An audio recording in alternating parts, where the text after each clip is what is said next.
They called him a loner, a hermit, a man whose mind had wandered too far into the hills and never quite come back. Gideon Cole didn't argue. He hadn't come to Red Bluff, Colorado to make friends or swap stories over whiskey. He came once a month, always the second Tuesday, to buy flour, lamp oil, oats, and whatever else he couldn't grow or trap himself. Then he vanished back into the pines and sandstone like he'd never been there. Folks whispered when he passed. Children were told not to stare. The older men nodded stiffly, but their eyes said what their mouths wouldn't. There goes the one with the haunted eyes. Some said he talked to animals. Others claimed he'd buried his wife out past the tree line without a preacher or permit. And then there were those who just crossed to the other side of the street when they saw him coming, like grief was contagious. That day, the sky hung low and yellow. Dust clung to the storefronts like it was too tired to blow on. Gideon tied his mule to the post outside Brenner's general store and stepped down from his wagon, boots thudding against the packed clay street. His face was weathered like driftwood, eyes pale and sharp beneath the brim of a sweat-stained hat. He moved slow, not from age but from deliberation, like every movement had been weighed and measured before it was made. As he loaded sacks into the bed of his wagon, something shifted in the air. Not wind, something subtler. A tremor too small for the ground, too heavy for birds. He paused, head cocked, listening. Then he heard it, a sound that cut clean through the buzz of town life, the murmur of shoppers, the clang of the blacksmith's hammer, the wheeze of a passing cart mule. It sliced through all of it like a knife through twine. A bray. But not just any bray. It was low, strangled, like someone trying to cry through a broken throat. Gideon turned slowly toward the sound. Luther Hale's wagon was parked just past the general store, decorated with bright pennants and crates of exotic goods, silks and spices and glass baubles from east of the river, whatever that meant. Hale himself was holding court to a half-circle of townsfolk, grinning that gold-toothed smile, promising riches for pennies and miracles for the right price. But Gideon wasn't looking at Hale. He was looking at the back of the wagon. Two donkeys stood there, side by side, legs locked stiff in the heat. Burlap sacks were tied over their heads, cinched tight beneath their jaws. Their coats were mottled with dried blood and crusted mud. One of them, gray with white around the muzzle, trembled with each breath, leaning against the brown one like she could barely stay upright. No one in the crowd even glanced at them. Gideon stepped forward. He moved past a crate of Turkish coffee, past a woman cooing over some ridiculous painted fan, and stopped at the tailgate. His hand rested on the sideboard, knuckles going white. The donkeys didn't move, but their ears flicked toward him. One of them gave a soft exhale, barely audible, like they were trying to hold still, afraid to hope. Closer now, Gideon saw the scars. Rope burns around the legs, swollen welts along the flanks. Someone had used a whip, again and again, not to move them, but to break them. He clenched his jaw, took a breath, then another. "Help you with something, old-timer?" Hale asked, his voice slick with cheer. Gideon didn't answer. "Interested in something exotic?" Hale gestured to his wares. "Spices from St. Louis, soap from Kentucky. Or maybe you're just here for the company." Gideon still said nothing. His eyes hadn't moved from the donkeys.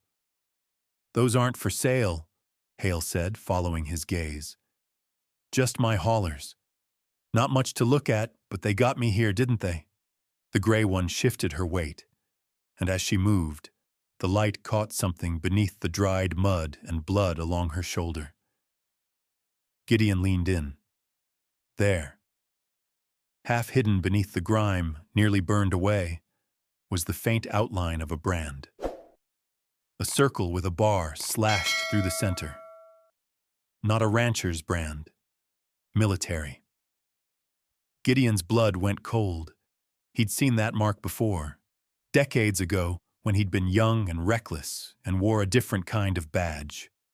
It marked animals trained for the U.S. Army's Courier Division, specially bred and trained for stealth, endurance, and loyalty. You didn't just buy those animals, and you sure as hell didn't find them half-starved behind a merchant's wagon in a Colorado backwater. He stepped back. "These animals aren't haulers," he said quietly. Hale blinked, still smiling. "Beg your pardon?" "They're trained, government issue, and they've been hurt." "I don't know what you think you see."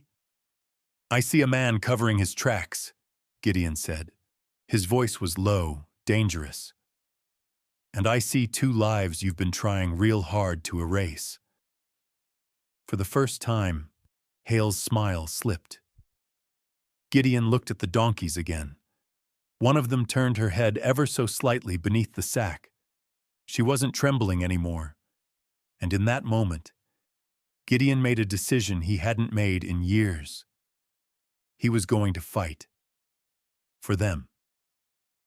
And for whatever they'd carried before their eyes were taken and their voices were silenced. Because something told him they hadn't come to Red Bluff by accident. They'd been sent. And what they brought with them was going to change everything. Gideon didn't flinch when Luther Hale spat out the price. $50. It might as well have been $500. That was every last cent of his winter fund, the stash he'd built up over a season of trapping, bartering, and skipping meals when flour ran low. He could feel the weight of that money in his pocket, soft, familiar, necessary. He thought of the cabin roof that still needed patching, the feed he couldn't grow himself, the arthritis in his knees that got mean when the first snow came in. But when his hand reached into the pouch and brushed the folded bills, his fingers didn't hesitate. "They deserve better," he said, almost under his breath. He placed the crumpled money in Hale's waiting hand, watching the man's eyebrows shoot up in surprise. Gideon half expected him to laugh or ask if he'd misunderstood. Instead, Hale just flashed that glittering smile and tipped his hat. "Well now," he drawled. "Pleasure doing business." Gideon didn't answer. He was already untying the ropes. The knots were tight, deliberately so. Hale had used sailor's knots that pulled tighter under tension, the kind that left bruises and scars if left long enough. Gideon's hands moved slow, gentle, murmuring nonsense under his breath. Not for his own comfort, for the animals. Words didn't matter. What mattered was tone, rhythm, calm. The gray donkey flinched at first, but didn't try to pull away. The brown one taller, heavier set shifted slightly, as if bracing to be hit. Neither animal made a sound. "Easy now," Gideon whispered. "Nobody's gonna hurt you no more." Once the ropes were loose, he stepped around and untied the burlap sacks. The smell of blood and fear hit him like a wall. The fabric had rubbed raw spots beneath their jaws. He winced as he eased the sacks off their heads. And then he saw them. The gray one's eyes were a pale, startling blue, almost silver. Wide, intelligent, haunted. Not wild, not broken, just waiting. Watching. The brown one blinked against the sudden light, then turned his head to look at Gideon full on.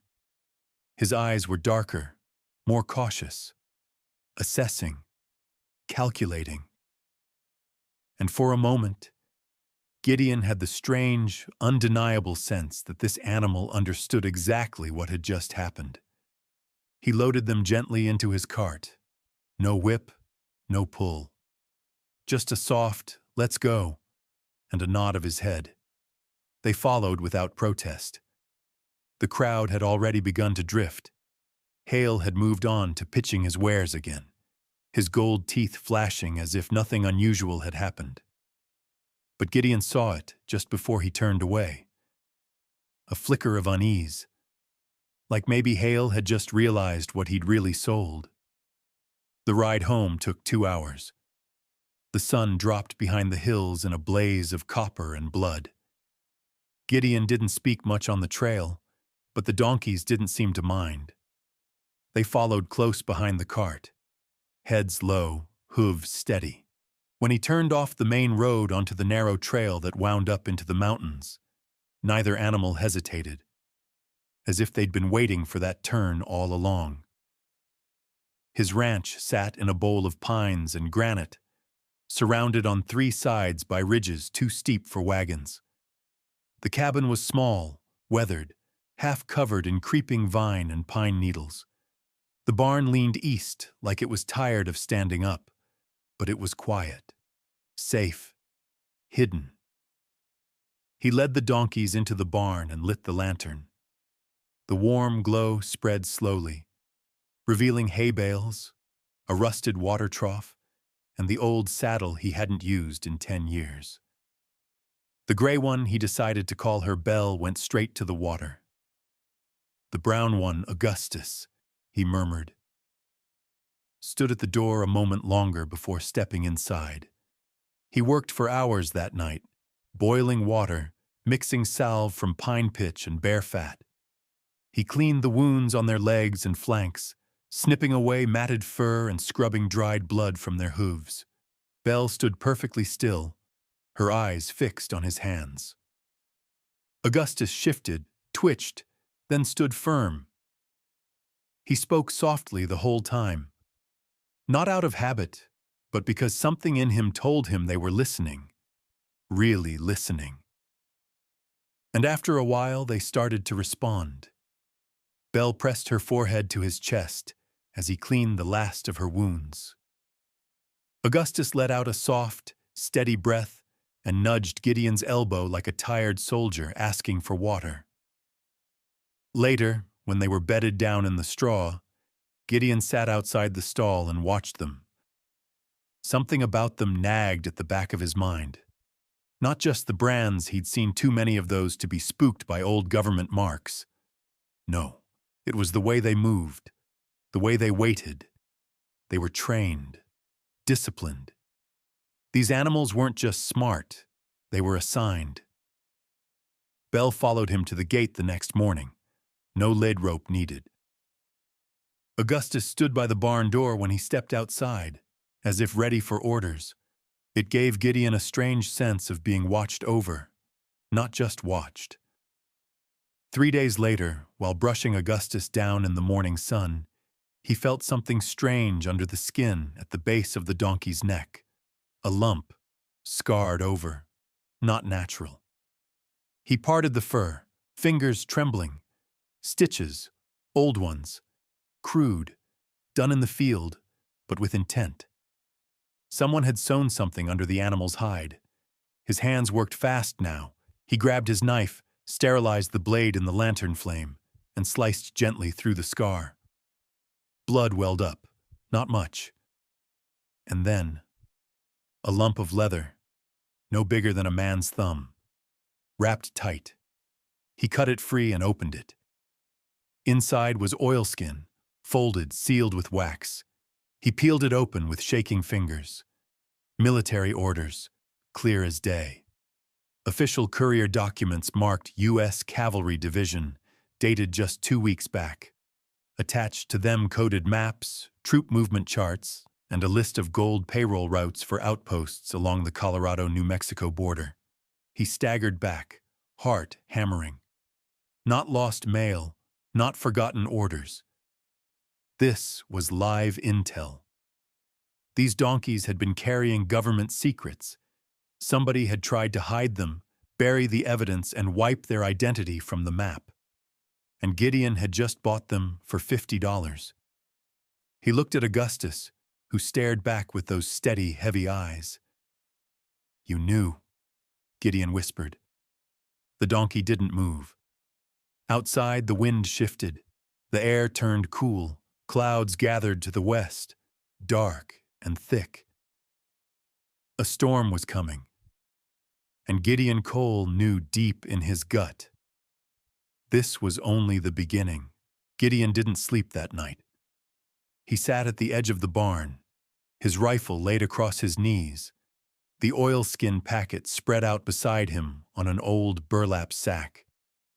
He read those documents 3 times by the light of the lantern, each time slower than the last.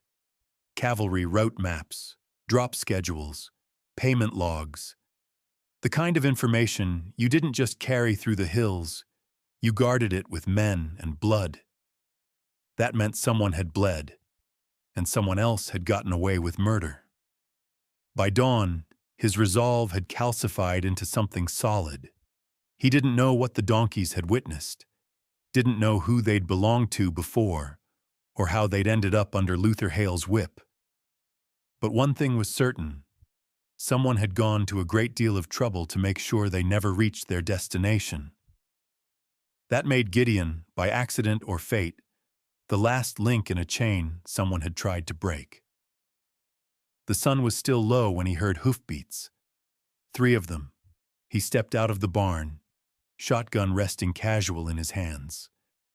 The figures were already halfway up the trail, Luther Hale in the lead, seated too proud in a saddle too fine for a man his size. Behind him rode 2 strangers, one wiry, the other built like a barrel. Both wore wide-brimmed hats low over their brows and their hands near their hips like they expected trouble. The kind of men who didn't smile unless someone bled for it. "Mornin', Cole," Hale called out, voice oily. "Hope I'm not interrupting your chores." "You are," Gideon said flatly. "What do you want?" Hale smiled, but it didn't reach his eyes. "Well, I've been thinking about our little deal. See, I fear I may have underpriced those animals. Didn't realize what I had. Call it buyer's remorse. They're not for sale." Now, don't be hasty," Hale said, swinging off his horse with a grunt. "I'm prepared to be generous. $75. That's a tidy profit for you, Gideon. You walk away with more than you came with, and I get my stock back." "They're not stock," Gideon replied, stepping closer. "And they're not yours." The shorter gunman, wiry, with a scar across his cheek, clicked his tongue softly and shifted his stance. "Maybe you didn't hear," he said. "This ain't a negotiation." "I heard just fine," Gideon said, leveling his gaze. "You want to fight? You picked the wrong porch." Before the tension could snap, another sound cut through the air hooves again, this time fast and sure, bouncing down the trail from the eastern ridge. A lone rider approached, brown braid flying behind her, saddlebag thumping against her mare's side. Claribel Hart. She pulled up sharply, dismounted without so much as a glance at the 3 men, and strode toward the barn. "Gideon," she said briskly, "Tom Fletcher told me what you hauled out of town yesterday. Figured you might need a second opinion." Her eyes flicked to Hale. "Didn't realize you had company." "Vet work?" Hale asked, squinting at her. "On a Sunday?" "Abuse doesn't keep a schedule," she replied without missing a beat. "And by territorial law, I have every right to examine livestock that shows signs of cruelty. That include the pair I saw in your wagon yesterday?" Hale stiffened. "I bought 'em fair. Can't help what shape they were in." "Then you won't mind if I take a look," she said, brushing past him like he wasn't even there. Gideon stepped aside to let her through. In the barn, Belle and Augustus stood near the back wall, ears twitching. Claribel approached slowly, talking under her breath, letting them smell her hand before she touched them. Her movements were clinical, efficient, but not cold. She checked the burn scars, the rope cuts, the half-healed welts. Then she paused. She reached down to Belle's shoulder, parted the fur, and sucked in a sharp breath. "Is that?" Gideon nodded. "Military courier brand." She said nothing for a long moment. Then she moved to Augustus and found the same. When she rose, her jaw was tight. "Where did you say he got them?" she asked quietly. "Said he bought 'em off a farmer near Kansas City." She turned back toward the doorway and raised her voice. "Mr. Hale, these animals carry military marks. They were trained for classified dispatch missions. If you acquired them without paperwork, you're in possession of stolen government property." Hale stepped into the barn, trying to puff up his chest. "Now hold on just a damn minute. You calling me a thief?" Clarabelle didn't blink. "I'm stating a legal fact. If you didn't steal them, someone else did, and you're part of the chain." The larger of the two gunmen moved forward, hand resting casually on the butt of his revolver. "Lady, you're making some dangerous assumptions."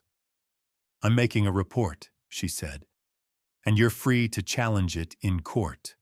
Just then, another horse arrived. Deputy Eli Monroe, barely old enough to shave proper, but with eyes that had already seen too much. He dismounted quick and stepped into the barn, one hand hovering near his hip. "Got your message, Doc," he said, nodding to Clarabelle. Then he looked at Gideon. "You all right?" Gideon gave a small nod. Eli took in the scene, the bruised donkeys, the tight fists, the tension hanging like a thunderhead. "Everyone cool it," he said calmly. "If anyone's got a problem, they can take it up with the marshal. Until then, we all breathe." Scarface snorted. "Kid wants to play sheriff." Eli didn't budge. "Try me." Clarabelle stepped beside him, voice level. "I've documented the abuse. I'll be filing with the district office before the day's done." Hale's mask cracked, just a little. "You're making enemies, lady." "Only the kind that deserve it," she replied. Hale looked at Gideon, his smile returning like a rotting tide. "This ain't over, Cole. We'll be back." "Good," Gideon said. "I'll be ready." The three of them mounted and rode off without another word, kicking up dust in their wake. Inside the barn, the silence settled thick again. Clarabelle finally exhaled and turned to Gideon. "You weren't exaggerating," she said. "I figured someone ought to believe me." She gave a faint smile. "Well, someone does now." Eli stepped forward. "You trust a man like me?" Gideon asked him, only half joking. "I trust a man who'd spend everything he's got saving animals nobody else noticed," the deputy said simply. "That's more than I can say for most folks." Clarabelle nodded. "We don't need more tough men. We need right men." They all fell quiet for a beat. Even Belle and Augustus stood still, their breathing calm for the first time since they'd arrived. Then the barn creaked. A soft, hollow sound. Gideon turned. Outside, just for a second, he thought he saw movement on the ridge. A man, maybe, watching, then gone. His stomach twisted. "They left someone behind," he muttered. Eli's hand went to his holster. Clarabelle's face went pale. The game had just changed. And Gideon had the sinking feeling that whatever was coming next, it would come hard and fast. It didn't take long for word to spread through Red Bluff. By midday, the whole town knew Gideon Cole had turned Luther Hale away with backup from Clarabelle Hart and the greenhorn deputy, Eli Monroe. Some folks said Hale had drawn a gun and got stared down by the old hermit himself. Others swore Gideon had set the donkeys on him. Whatever version folks chose to believe, one fact remained. Hale had ridden off angry, and Gideon wasn't backing down, which made what happened next all the more surprising. Around sundown, as the pine shadows stretched long across Gideon's ranch and Belle and Augustus chewed quietly in their stall, the sound of hoofbeats returned. But this time, it wasn't Hale. Tom Finley rode in first, broad-shouldered and soot-stained from his forge, jaw set like a steel trap. Behind him came 6 more. The town baker, 2 ranch hands from the Henderson place, a weathered schoolteacher, and even Martha Green from the post office, her shotgun slung awkwardly over one shoulder. Gideon stepped out onto the porch, rifle cradled loose in his arms, cautious but curious. "We came to help," Tom said simply. Gideon blinked. "Help with what?" Tom slid off his horse, dusted his hands. "With whatever this is. Clarabelle told us about the brands, the documents, what Hale's really after." "You're not crazy, Gideon. Not anymore. We believe you." For a moment, the old rancher just stood there, jaw tight, unsure what to say. For years, these same people had avoided him like bad luck in a thunderstorm. Now they were here. Lanterns, weapons, and steady eyes ready to stand beside him. Not for gossip, for justice. Clarabelle stepped forward from the barn, Augustus at her side like a silent sentinel. "We need to move fast," she said. "Hale's burning evidence. If we wait till morning, there won't be anything left."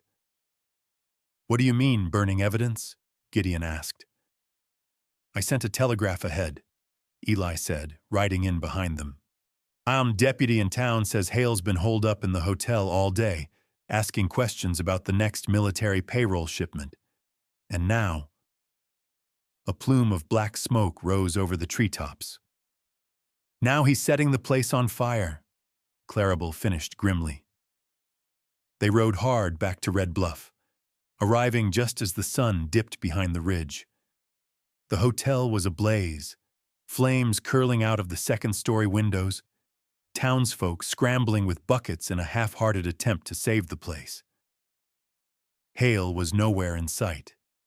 Inside the general store, a soot-smeared clerk told them everything. "He left not 20 minutes ago," the boy stammered. "Packed fast, rode out east toward Willow Creek, said he had business.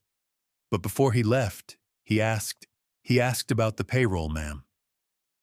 Clarabelle leaned in. What exactly did he want to know? When it was coming? What time? How many guards?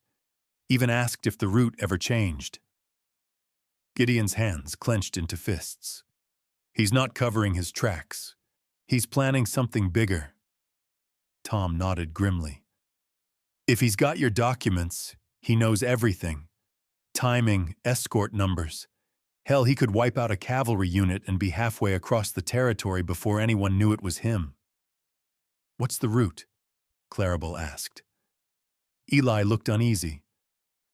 "Comes through Canyon Pass, day after tomorrow, around noon. They've run it the same way for years." "Well, that ends now," Gideon said. "We're not letting him walk into that with blood on his boots and murder in his hands." The room fell silent. Then Clarabelle looked up. "We split up. Tom, you take half the group ride east, get to the army post at Canyon Ridge. Warn them. Make sure they reroute." "On it," Tom said, already moving. "Eli and I will head to Willow Creek," Clarabelle continued. "Try to intercept Hale before he catches the stage." She turned to Gideon. "And you?" He was already checking his saddle, tightening straps, checking rounds. "I go west," he said. "Straight to Canyon Pass." Clarabelle blinked. "Gideon, no. If Hale's planning an ambush, it won't just be him. He's got men. You'll be outnumbered." "Then I'll just have to make 'em count me twice." Eli frowned. "You sure about this?" Gideon nodded toward Augustus, who stood at the edge of the corral, ears forward, eyes watching. "I got all the backup I need." No one argued. They moved fast, gathering supplies, mapping trails. Martha Green handed Gideon a tin of salve, just in case, and Tom gave him an extra cylinder of 44 rounds. For a few minutes, they weren't townspeople and outcasts. They were a unit, one with purpose. As Gideon mounted up and turned toward the dark western trail, he glanced back once. Clarabelle met his eyes, hand resting gently on Belle's flank. "Be careful," she said. He nodded. "I'll be back." But just beyond the glow of lanterns and firelight, in the deep fold of the trees, someone watched. A man cloaked in dust and pine shadow.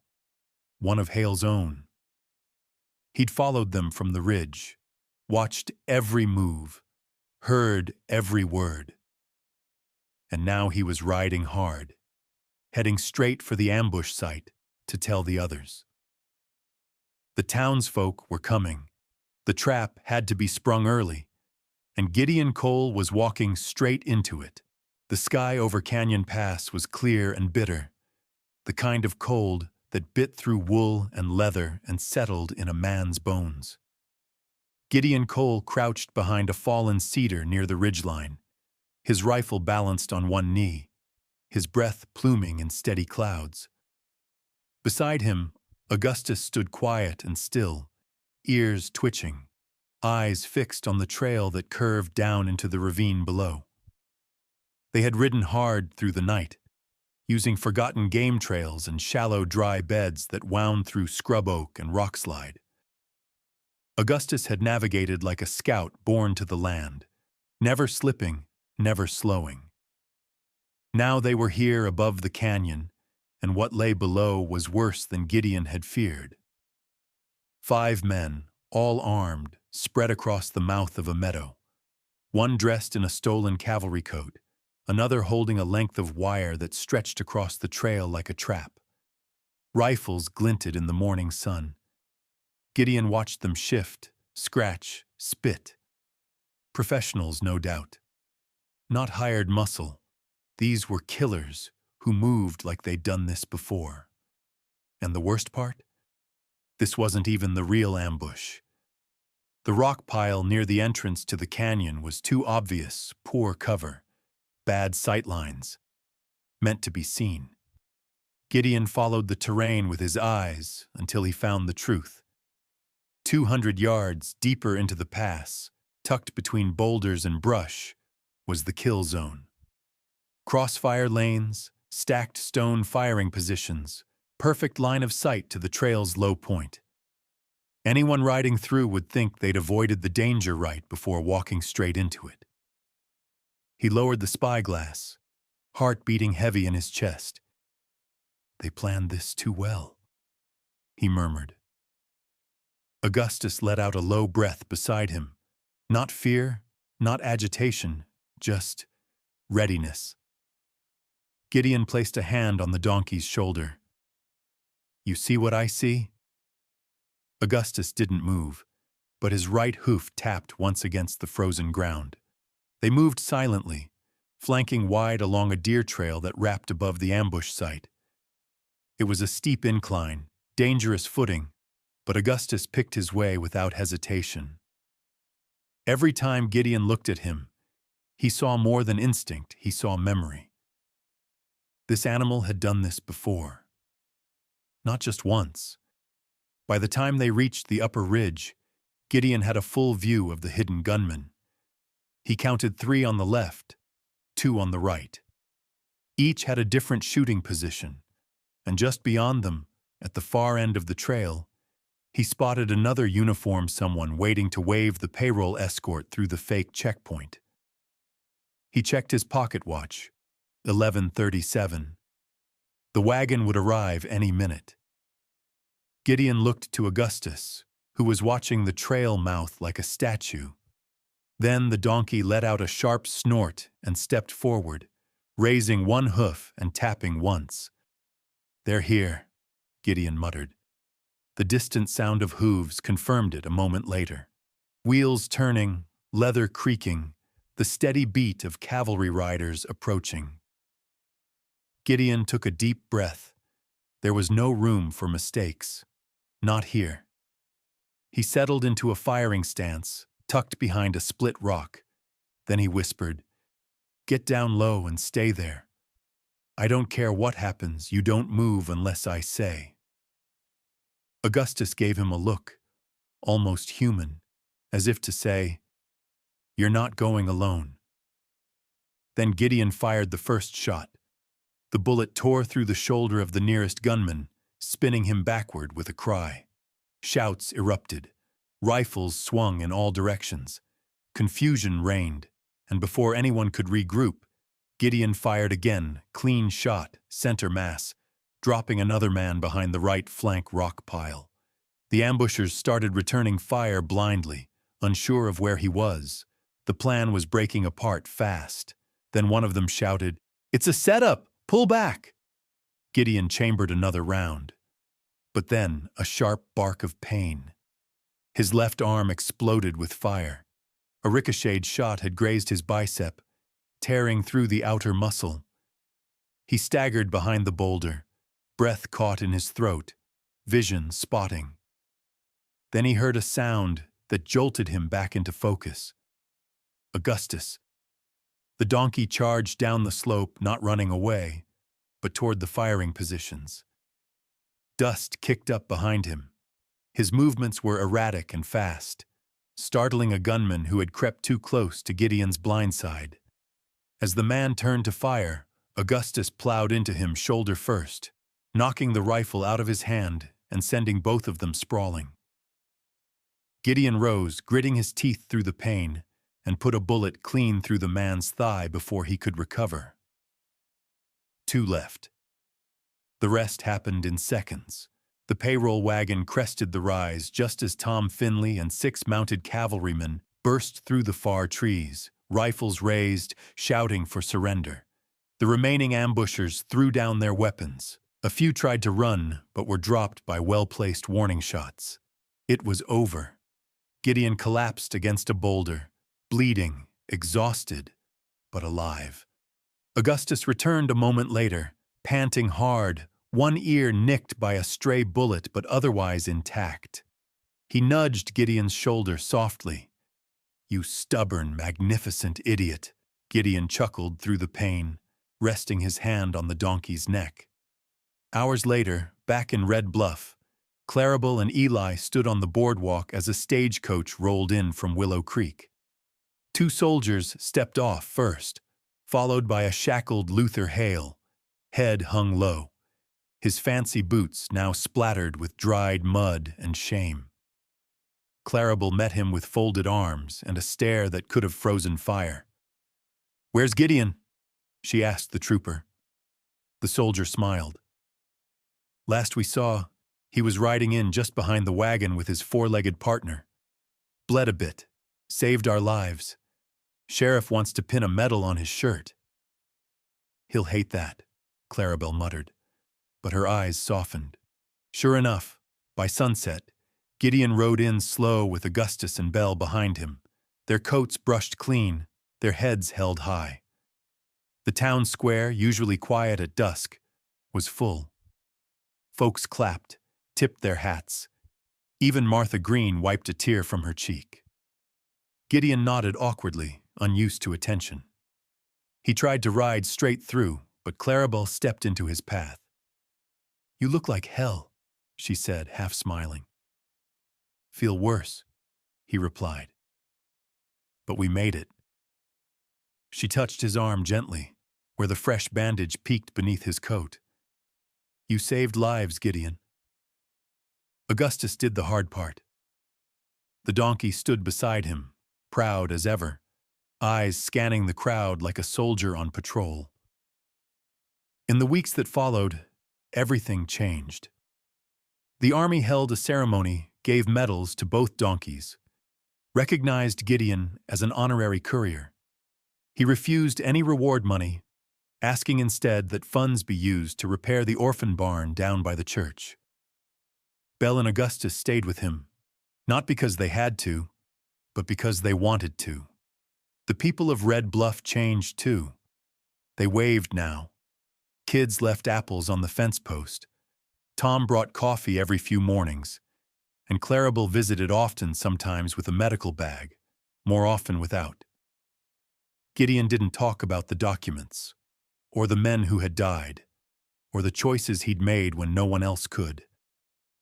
He just stood at the corral most evenings, watching the sun bleed over the hills, a hand resting on Belle's neck, Augustus just a few feet away, ears flicking at flies and wind. And when people asked how he knew, how he had the guts, why he took in 2 broken animals and went to war for them, he always answered the same. "I didn't rescue them," he said softly. "They rescued me. And in the end, they saved a whole damn town." And so, Gideon and his loyal donkeys found their quiet peace. Their story reminds us that even in the toughest times, courage, compassion, and the unwavering spirit of a few can truly make a difference. If this tale of resilience and quiet heroism resonated with you, please give this video a like. It helps us share these important stories. And don't forget to subscribe to our channel, Wild Soil Stories, for more authentic tales from the heartland, celebrating the unsung heroes and enduring traditions of the American West. You can watch more of our captivating stories right here on your screen. Thank you for watching, and we'll see you in the next story.